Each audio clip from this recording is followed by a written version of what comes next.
Kodong mana jumbe matin to jopuonjre mane otimo penj mar klas 8 donjo e form 1 dwe manyien. Skunde moko osechako keto okenge mag neno ni jopuonjre matimo penj mar higa mabiro ong'aw rang'iny mamalo. Skul mar Achungo e Rangwe sub-county en skul nero makonyo nyithi kiye chopo lekgi e somo kendo osekelo negi fuong'ruok ne jonyuol. Ripota marwa Jesse Omondi gi matut. Mano en lek ma skund primary ma Achungo Education Center Imbo e Kochia Ward Rangwe sub-county county ma Homa Bay nitiere godo mana kaka skunde moko e pacho kae. Achungo Education Center ma en mano makonyo nyithindo makiye to kod ma onge kod nyale gwengego osebedo ng'ala manyime e keto somo makare ne nyithindo ka achiel gi kelo fuong'ruok ne jonyuol ma onge kod nyalo. Kaluwore gi japuonj maduong' e skulno migosi Milewa Cyprian, skulno masani nitiere gi higni maloyo 3 osetimo maber ahinya moloyo te penj margi mokwongo mane gitimo mar klas 8 higa mar 2020 kama jopuonjre mathoth ahinya dhi riwore kod skundego mag national kochopo dwe manyien. To date, ne wasetimo our first examination, ne wakalo maber, kendo ne wayudo ka wan gi nyithindo 4 manodhi e national schools. Extra county schools to ne udhuro. Therefore, ne wanwang'o kwa timo maber. Ok wiwa no will gi congratulate the director of the school, nikech efforts mage miyo watimo maber ka wan e school ka. O take care of us maber kabisa, wan wachiemo maber e chungo ka kendo watiyo, jopuonj winjo ka maber moloyo. Omiyo dwa gombo mane ka biro lemo kama to wawinjo mana maber. Achungo Imbo kaeni wan gi jopuonje 14, of which jopuonje 3 kende ma jopuonje ma joma chuo, of which we are dominated by female ladies. But to happy and tell, our ladies are more active than we men. Koro gitiyo matek ma efforts mane obiro ka na mora ahinya kana neno ka the lady ma handles English, that is Madam Susan, who is the deputy of the school, ne nigi a very big mean score in English. Sikundwa en gi thuolo ka japuonj ka nyithindo ma ineno koa mabor to dwaro kony to obiro obiro dak maka gi thuolo kendo onge gimochul.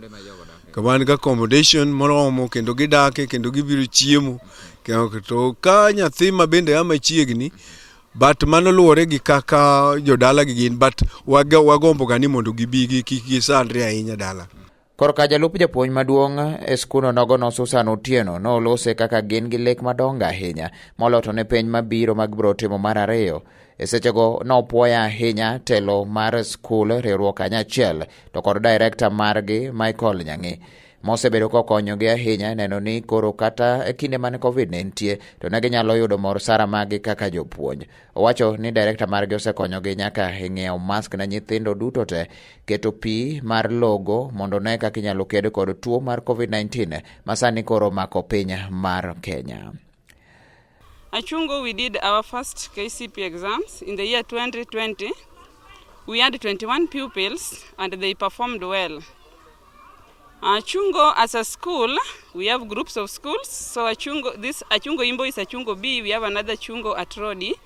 So Achungo supports pupils ma ok nyal kendo ging'iyo background kata jonyuol ma ok nyal support nyithindgi in paying school fees.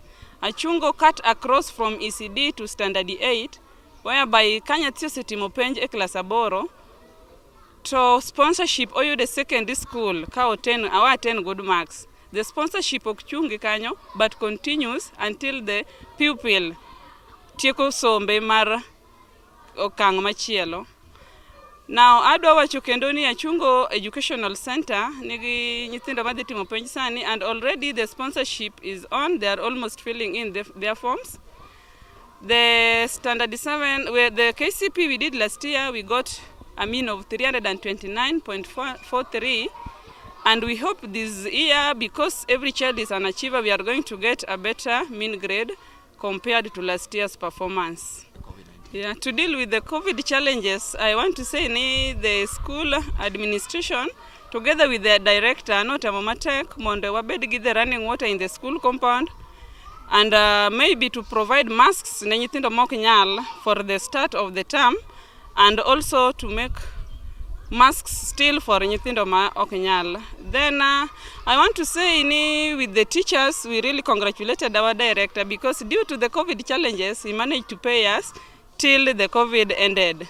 So I want to say heko again to the director, and I want to say may God bless you so much for the support you gave us. Skunno mar Achungo ilero ni nitiere to kod wacha mar siro jopuonjre kata mana bang' somo mar primary mondo mi gichope rang'eny mamalo ma gidwaro gike, kaka noler to kod migosi Benedict Okoth ma ema ochung'ne wechego mag omenda e skulo nogono mar Achungo Educational Center.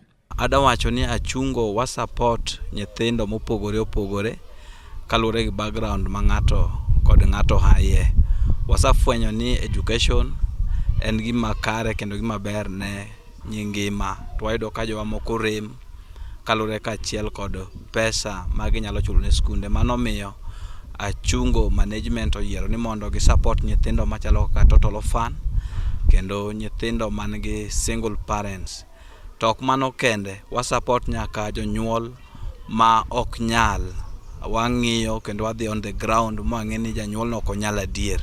Kendo ka wachopo kanyo to kwayudo nyathi man kanyo, wakawo kendo wapuonje nyaka klas 8. To kwa chope klas 8 kanyo kende, wadhi mbele nyaka secondary schools wantie nyithindo mwa support kanyo kwa Achungo ka. Manyiso ni Achungo kidonje to kwa supporti wadhi kodi mbele. Secondary kanyo bo kwa weyi kikalo maber wateri mbele kendo nyaka e mbalariany ma itim course midwaro mondo wabed gi Kenya mowinjore kendo Kenya moting'o education margi malo. Omiyo Achungo is a place to be. Ne Lolwe TV, ana Jesse Umondi.